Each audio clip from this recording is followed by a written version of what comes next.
Hola, hoy les voy a hablar del costumbrismo. El costumbrismo es una vertiente de lo que es el realismo. El costumbrismo se caracteriza por mostrar las costumbres, las tradiciones de un lugar, de una región, por mostrar la idiosincrasia de ese pueblo. Es decir, nos da a conocer sus comidas, sus juegos, su manera de transportarse, a qué dedican el tiempo libre, en fin, todo ese tipo de elementos los encontramos en la vertiente del costumbrismo. El costumbrismo, pues es importante porque nosotros en Colombia tenemos representantes importantes e interesantes. Como dice uno de los críticos literarios, Olegario Ordóñez Díaz, dice: el costumbrismo explotó todas las posibilidades artísticas de lo popular y de todo tipo. Se trataba de una literatura simpática, de gracia fácil, predominantemente descriptiva.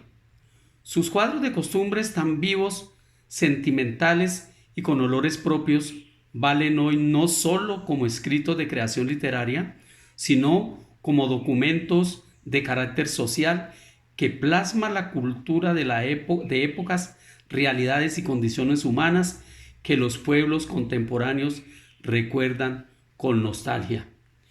Este género, cultivado primero en España, marca una época en la historia de la literatura colombiana. Sus escritores se caracterizan por el apego a las gentes, la tradición, el ingenio santafereño, las costumbres tradicionales del ambiente campesino y urbano de la época. Uno de los máximos representantes de esta vertiente literaria aquí en Colombia es don Tomás Carrasquilla. Tomás Carrasquilla nació en un pueblito enclavado en la cordillera, como él dice, un pueblito que tenía las tres Fs: feo, frío y faldudo, y es Santo Domingo, en Antioquia. Allí nació en medio de varios hermanos, familia como siempre abundante, y fue a la universidad, pero no pudo seguir sus estudios. Entonces desempeñó varios oficios: fue sastre, almacenista en una mina, pero lo fundamental de él fue la capacidad de formación, de cultivo de su parte intelectual, porque leyó mucho, porque escribió mucho. Hay que resaltarle la parte como escritor. Como escritor escribió bastantes obras. Escribió bastantes obras, reconocidas muchas de ellas. Al final de, al final de su, es decir, cuando ya está maduro, él empezó a servir como de monitor para otras personas. Entonces formó lo que llama las tertulias literarias, y a su casa asistían todos los jóvenes de la época y del sector que querían aprender sobre literatura, que soñaban con ser escritores, y él los guiaba como un buen maestro que conduce a sus discípulos para que lo superen como escritor. Dice a propósito Ana Paulina Gordillo: Tomás Carrasquilla, autor de una larga serie de novelas de ambiente regional, entre las cuales sobresalen Frutos de mi tierra, Salve Regina, La Marquesa de Yolombó, en la diestra de Dios Padre, y otras que son muy importantes para la literatura colombiana. Carrasquilla enlaza en cierto sentido con la novela picaresca. A este tipo de creación literaria corresponde en gran parte sus personajes y el ambiente de sus novelas, llenas de gracia y picardía y de agudas observaciones, llenas de vida y escritas en castellano, a la vez culto y popular. Entonces nosotros decimos que una de las obras representativas, bien representativas, del costumbrismo es En la diestra de Dios Padre. Es un cuento corto, que narra la vida de un joven que tiene sus creencias y que se dedica a hacer el bien.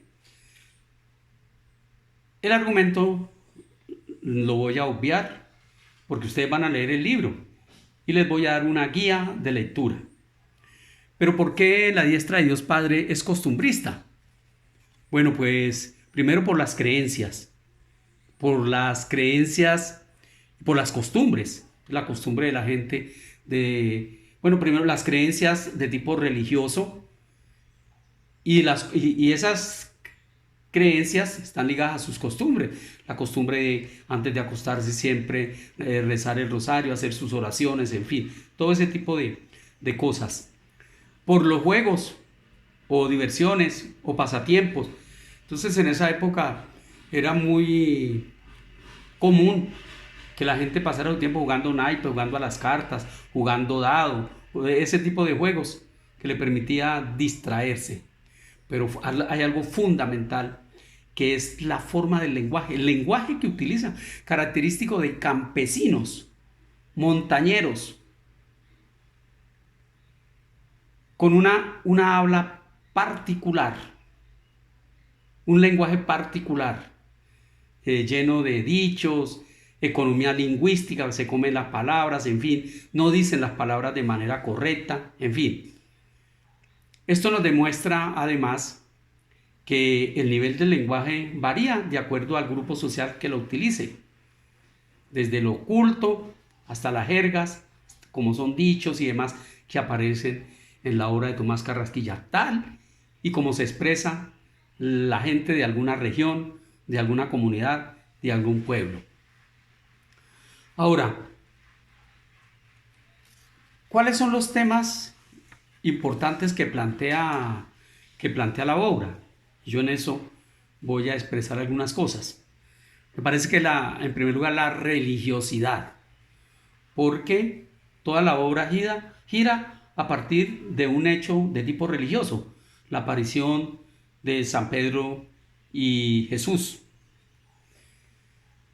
Pero es esas concepciones, esas creencias que tenemos las personas, o la mayoría de personas, de creer en Dios, el que obra bien, el que transita bien por la vida, va para el cielo, en donde el cielo va a encontrar a Dios.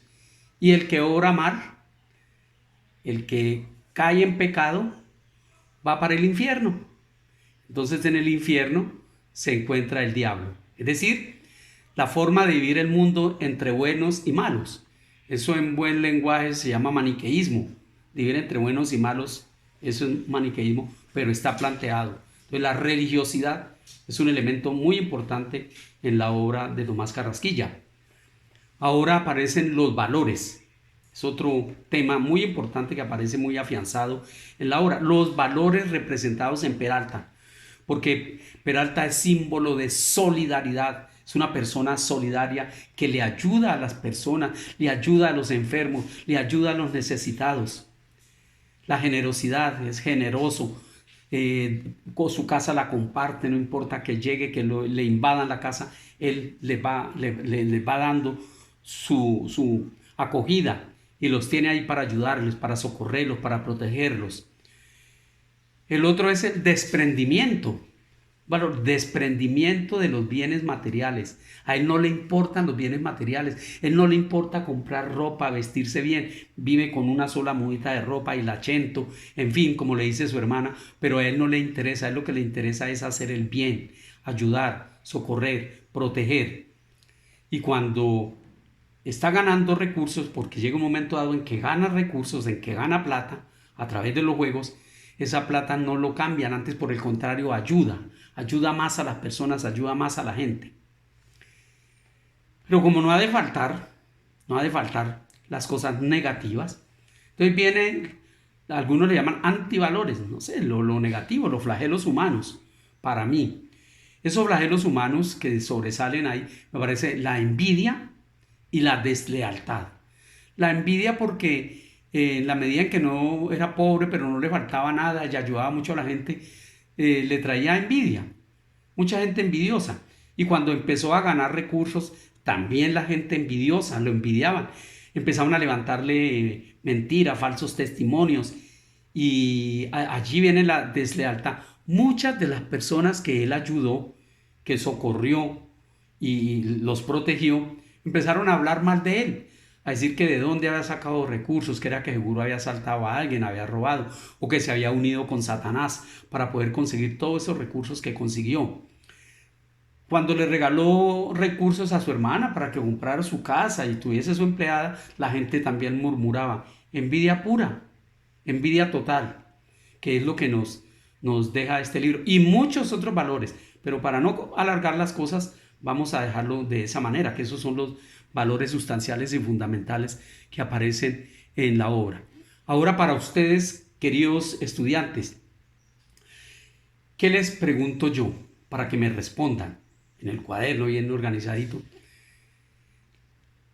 Parte de las temáticas, de las cosas que ocurren en el cuento, solo tienen validez para el cuento o todavía muchas de esas cosas se siguen dando en la vida nuestra, en nuestra realidad. Y segundo, ¿qué nos deja ese cuento?